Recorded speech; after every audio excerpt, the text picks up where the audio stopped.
عاجل. السلطات تقرر سحب جواز زوج دنيا باطمة البحريني محمد الترك.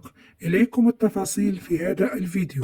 أفادت مصادر مطلعة أن مصالح السلطة القضائية أن سحب جواز زوج دنيا باطمة التي كانت رفعت ضده شكاية تتهمه فيها بالخيانة والابتزاز وكذلك بالنصب والاحتيال والابتزاز من طرفه. وكان محمد الترك قد حل يوم الأحد على الشرطة الأخلاق القضائية الهامة بولاية الأمن مراكش، وذلك بالاستماع إليه في قضايا تتعلق بالخيانة الزوجية والنصب والاحتيال والابتزاز والفساد والتحريض على الدعارة. أكدت عدة صفحات الانستغرامية على الأخبار التي تروج حول أنه تم سحب جواز السفر، حيث نشرت تدوينة مطولة جاء فيها: صباح الخير حبابي، الأخبار الصباحية: تم سحب جواز سفر لبني طرطر وإغلاق الحدود في وجهه بعد